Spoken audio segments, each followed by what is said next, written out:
Agatha கிறிஸ்டியின் டிக் டிக் டிக் டிக். அத்தியாயம் 10. பண்டில் ஸ்காட்லாந்து யார்ட் காவல்துறைக்குச் சென்றாள். இந்த கட்டத்தில் மேற்கூறிய சந்திப்பில் பேசிக்கொண்டிருந்த 3 பேரும் எதையோ சொல்லாமல் தங்களுக்குள்ளாகவே பூட்டி வைத்து கொண்டனர். ஒருவரும் அனைத்தையும் சொல்லவில்லை என்பதே உண்மையான சூழ்நிலை. உதாரணத்துக்கு, இலக்கு பற்றி பேச்சு போன போது ஜிம்மி தேசிகர் பற்றி லொரைன் வேட் சொன்ன குறிப்புகளில் அவர் முழுக்கவும் உண்மையாகத்தான் நடந்து கொண்டாரா என்று கேட்கலாம். இதுபோலவே சார்ஜ் லோமெக்ஸ் வரும் வாரத்தில் நடந்துள்ள பார்ட்டி தொடர்பாக விதவிதமான சிந்தனைகளை ஜிம்மி தேசிகர் வைத்திருந்தான். இதை யாரிடமும் சொல்லக்கூடாது, குறிப்பாக பண்டிலிடம் என்பது வேறு இவன் குறிக்கோளாய் இருந்தது. பண்டிலே கூட உடனடியாய் செயல்படுத்த வேண்டிய ஒரு திட்டத்தை தீட்டிதான் வைத்திருந்தாள். ஆனால் அது பற்றி அவள் மூச்சு காட்டவில்லை. ஜிம்மி தேசிகரின் அறையை விட்டு வெளியேறியதும் உடனடியாய் ஸ்காட்லாந்து யார்டுக்கு பறந்தாள் பண்டில். அங்கு சூப்பரிண்டென்டன்ட் பேட்டில் வேண்டும் என கேட்டாள். சூப்பரிண்டென்டன்ட் பேட்டில் நல்ல பெரிய மனிதர். நுண்மையான அரசாங்க வழக்குகளில் மட்டுமே அவர் தன் மேதமையை காட்டினார். அப்படி ஒரு வழக்கில்தான் 4 வருடங்களுக்கு முன்னால் அவர் சிம்னிஸ் வந்திருந்தார். அதை அவருக்கு நினைவுபடுத்துவதில் இறங்கினாள் பண்டில். சிறு தாமதத்துக்கு பிறகு நிறைய வராண்டாக்களை கடந்து சூப்பரிண்டென்டன்ட் பேட்டிலின் தனி அறைக்கு கொண்டு போகப்பட்டாள் பண்டில். மரணம் போன்ற முகம் கொண்டு இறுக்கமாய் தோன்றினார் பேட்டில். பார்ப்பதற்கு துளி கூட சாதுரியம் நிறைந்தவராய் தோன்றாத அவர் துப்பறியும் அதிகாரியாய் தோன்றுவதை விட தலைமை ஏட்டு போலதான் தோன்றினார். பண்டில் உள்ளே நுழையும் போது உணர்ச்சிகளற்ற முகத்தோடு சில சிட்டுக்குருவிகளை ஜன்னல் வழியாக பார்த்து கொண்டிருந்தார் அவர். குட் ஆஃப்டர்நூன் மிஸ் எய்லின் என்றார் அவர். உட்காரலாமே. தேங்க்யூ என்றாள் பண்டில். நீங்கள் என்னை மறந்திருப்பீங்களேன்னு. மக்களை நான் எப்பவும் நினைவில் வச்சிருப்பேன் என்றார் அவர். என் பணியின் முக்கியம் அங்கமானது அது. பேச்சு எழாதவளாய் ஓ என்றாள் பண்டில்.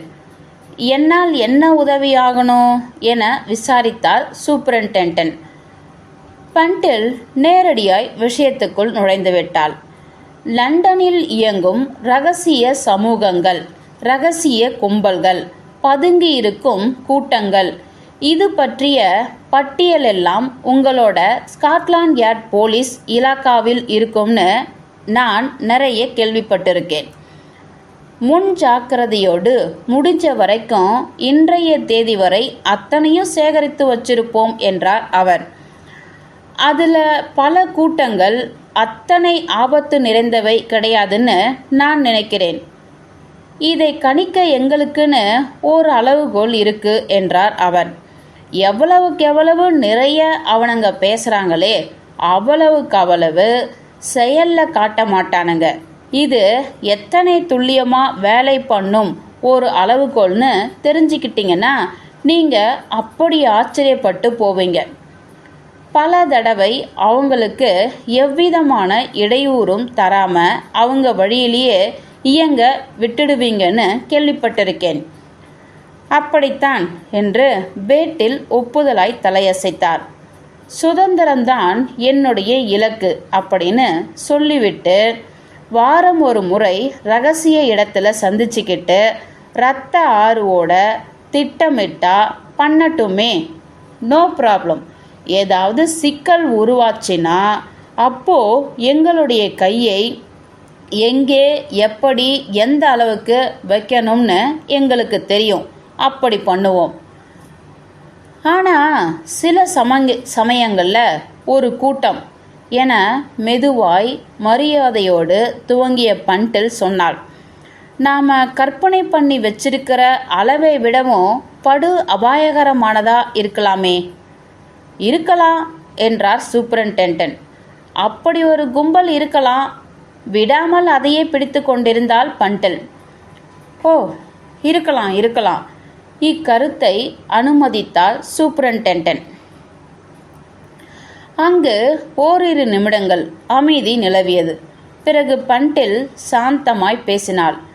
டியர் சூப்பரண்டென்டென்ட், 7 டயல்ஸை மையமாக கொண்டு இயங்கிக் கொண்டிருக்கும் இரகசிய கும்பல்கள் அப்படின்னு உங்களிடம் இருக்கும் கூட்டங்களின் பெயர்களை தர முடியுமா?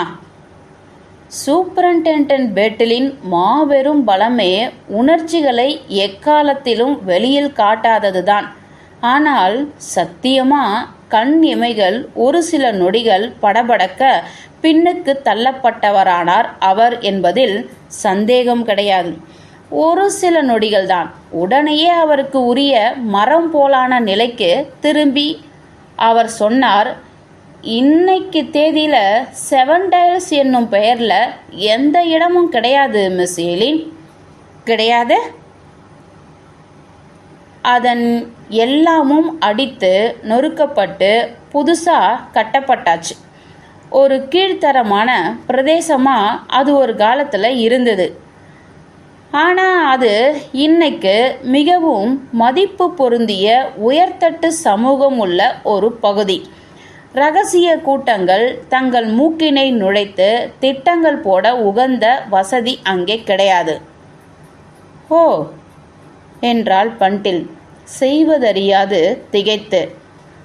இருந்தாலும் டியர், அந்த பக்கத்து ஊரை உங்க மூளையில கொண்டு வந்து எது திணிச்சதுன்னு தெரிஞ்சிக்க ஆசைப்படுறேன்.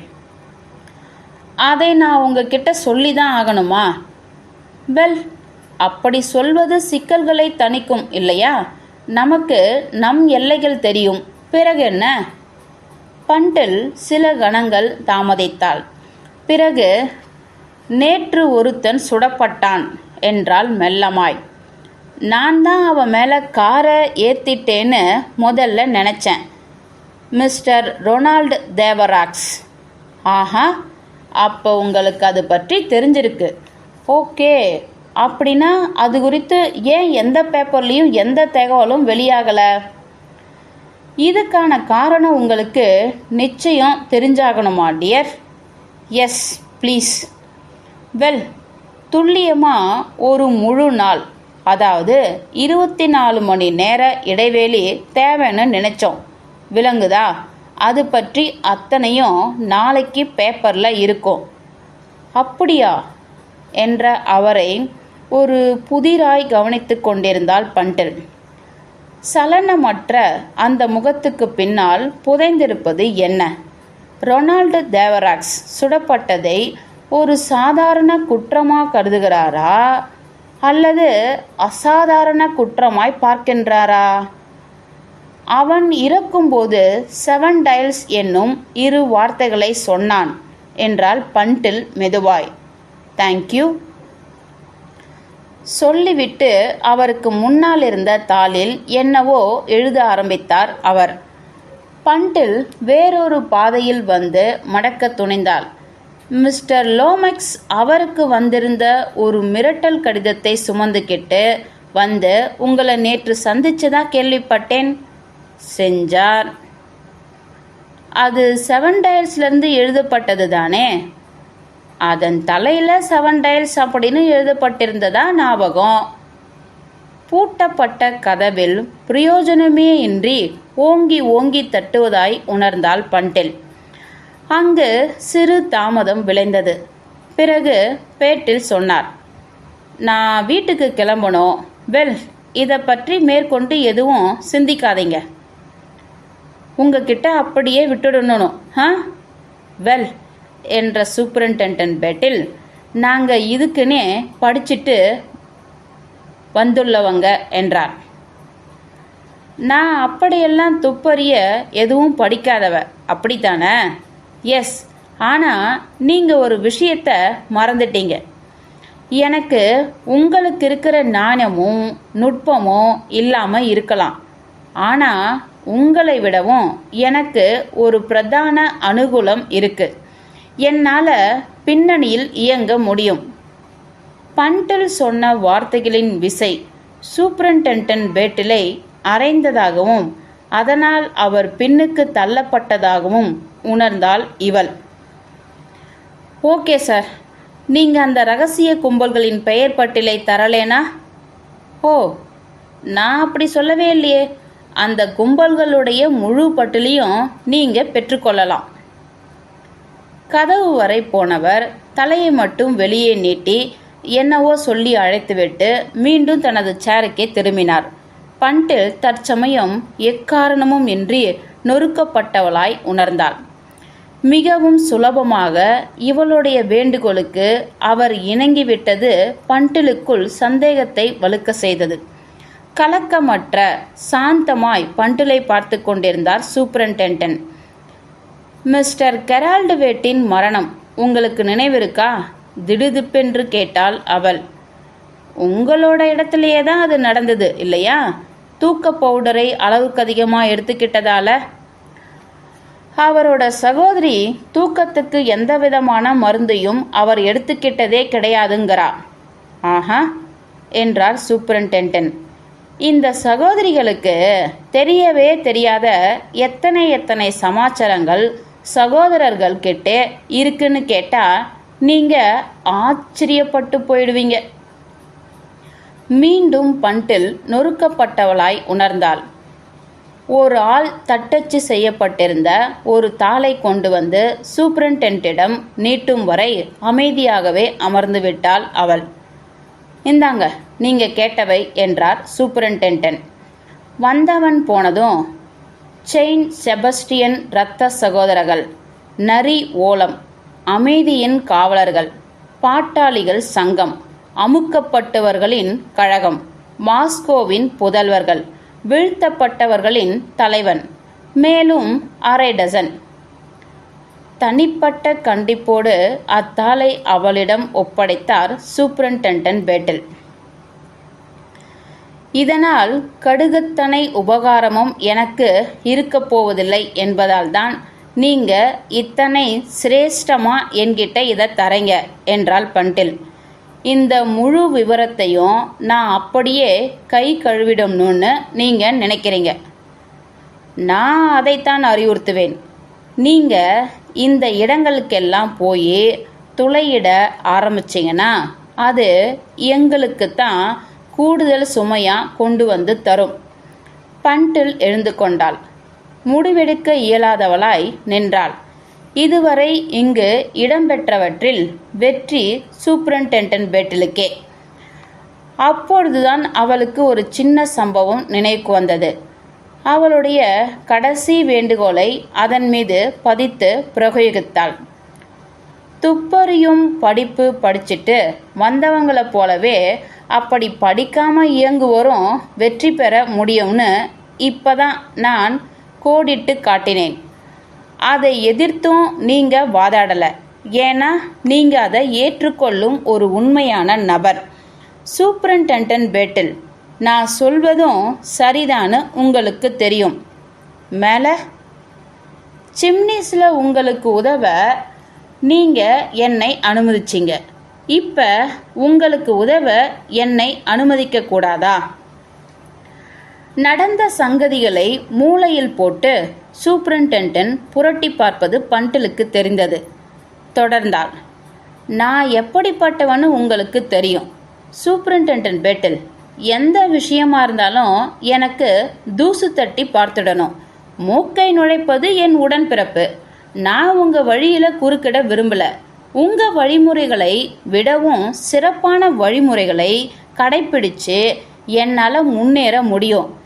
ஆனால் துப்பறியும் படிப்பெல்லாம் படிக்காத ஒரு ஆளையும் அனுமதிக்கலாம்னா அந்த வாய்ப்பு எனக்கு தரப்படட்டும். ஒரு சிறு இடைவேளை வெளியே சூப்பரண்டென்டென்ட் சாந்தமாய் பேசினார். இதைவிட இனிமையா யாராலையும் விஷயத்தை முன்வைக்க முடியாது ஏலின். ஆனால் ஒரு விஷயத்த நான் சொல்லிடணும். நீங்கள் எதை கையில் எடுத்துக்கிட்டு இருக்கீங்களோ அது மகா ஆபத்தானது. எஸ், மகா ஆபத்தானது. அதை நான் உணர்ந்திருக்கேன் என்றாள் பண்டில். நான் முட்டாள் கிடையாது. நோ என்றார் சூப்பரண்டென்டென்ட்.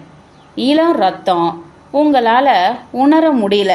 என்னால் உங்களுக்கு செய்ய முடிஞ்சதெல்லாம் இதுதான். உங்களுக்கு ஒரே ஒரு சின்ன க்ளூ தரேன். முதல்ல பாதுகாப்பு என்னும் மந்திரத்தை இந்த வழக்கை போல வேறெதிலும் நான் அத்தனை தீவிரமாக உணராததாலேயே தரேன். ஜாக்கிரதை.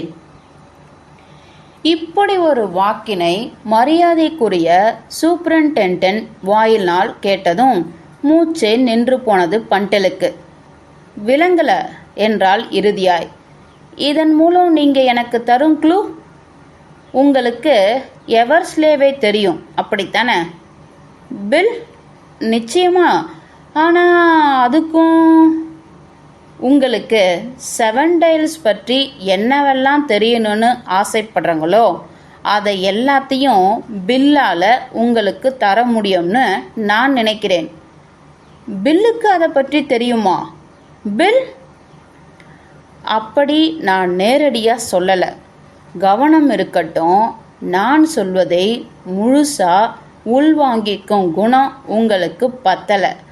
ஆனால் சாதுரியம் நிறைய தெரிஞ்ச இளைய பொண்ணான உங்களுக்கு உங்களால் என்ன தேவையோ அதை அவரிடமிருந்து வாங்கிடலாம்னு தோணுது என்ற சூப்பரிண்டென்டென்ட் பேட்டில் இனி இதுக்கு மேலே நான் ஒரு வார்த்தை பேச முடியாது என முடித்து கொண்டார்.